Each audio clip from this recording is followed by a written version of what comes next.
Olá pessoal, eu sou Nando Lemos. Estou aqui para falar um pouco sobre a história do Alto da Maravilha, a história da origem do Alto da Maravilha.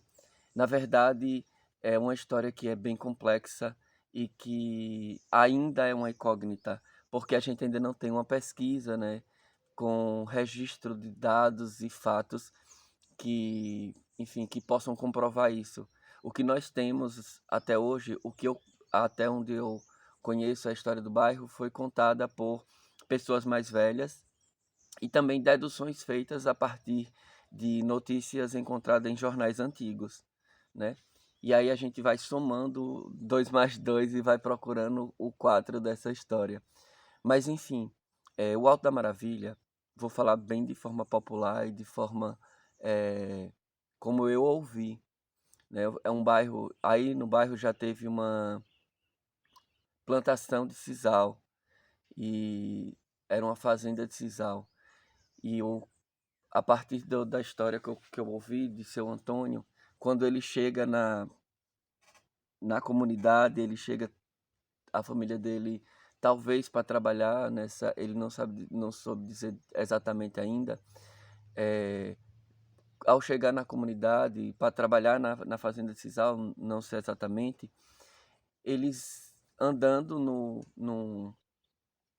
no meio do mato, né, no meio desse largo aí, que é esse Alto da Maravilha, esse território geográfico imenso, eles encontram um amontoado de corpos de pessoas. E não se sabe exatamente a veracidade dessa história, mas a gente sabe que houve uma época, principalmente na Bahia, e, enfim, onde teve um massacre indígena, um massacre de quilombolas, enfim, né? Então, de repente, eh, esses corpos poderiam ser de pessoas indígenas que habitavam aí, que foram massacradas enfim, por disputa de território. É um dos relatos que a gente, conversando com historiadores, eles trazem para a gente. É, e também a gente sabe que antigamente os mais velhos diziam que o Alto da Maravilha era uma fazenda e que o dono da fazenda era muito ruim. Eles falavam assim. E quem entrasse, eles matavam. Então a gente tem essas duas histórias sobre esses corpos, essas mortes que aconteciam no Alto da Maravilha. Se essas mortes, se esses corpos são frutos da imaginação ou não, a gente não sabe dizer. O que a gente sabe dizer é que no Alto da Maravilha é o bairro que tem 2 cemitérios. Então, por que 2 cemitérios no Alto da Maravilha, né? Quando a gente começa a brigar para que o bairro seja reconhecido como quilombola, muitas pessoas dizem que o bairro, não é quilombola, o bairro não, se for quilombola eu mudo daqui, eu saio daqui. Mas enfim, nessa luta, a gente vai atrás de relatos, a gente vai atrás da busca de informações. E na mesma época eu estava sendo assistente de pesquisa do mestrado, enfim, de um pesquisador de Senhor do Bonfim. E para isso eu precisei consultar os jornais antigos da cidade, o Correio do Bonfim. Eu pesquisei jornais de 1912 até os dias atuais, né? Na época era 2010, 2009, e eu pesquisei todos os jornais. Enfim, alguns eram semanais, outros eram quinzenais, e eu fui lendo todos os jornais e procurando notícias sobre a pesquisa do mestrado, que era sobre o teatro bonfinense.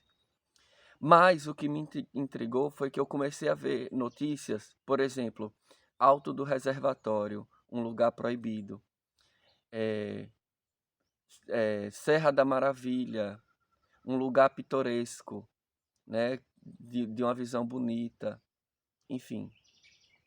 Comecei a ver notícias sobre o que a gente hoje chama de Serra da Maravilha e Alto do Reservatório. E aí eu comecei a perceber que Alto do Reservatório, que era falado nos jornais, é o Alto da Maravilha. E nesse Alto do Reservatório, a gente tinha notícias, por exemplo, de pessoas, por exemplo, o trem que passava pelo Alto da Maravilha, a gente via notícias da elite bonfinense reclamando do trem passar por lá, dizendo que quando a gente passa, os negrinhos passam correndo atrás do trem, a gente encontra despacho na linha do trem, né? Então, encontrei alguns relatos no jornal descritos dessa forma, né? Isso 1914, 1915, né? Daí a gente já começa a perceber que existe uma raiz afrodescendente no bairro, né? Não tem como negar. Outras coisas também que a gente que eu encontrei nos jornais foi notícia, por exemplo, eh, fu- fugido do Alto da Maravilha, aí tinha o nome da pessoa que eu não recordo agora, vulgo Zé do Iaiá, Zé da Iaiá, né? Foi uma briga que teve de facão e Zé do Iaiá fugiu e acreditava-se que ele tinha fugido para Feira de Santana.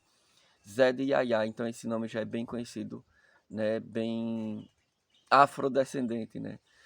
E uma coisa que me deixou muito, muito feliz, inclusive, de ter encontrado essa notícia, ou mesmo de ser do Alto da Maravilha, foi uma notícia que eu vi que era um, um bloco de carnaval intitulado Tribo Iorubá.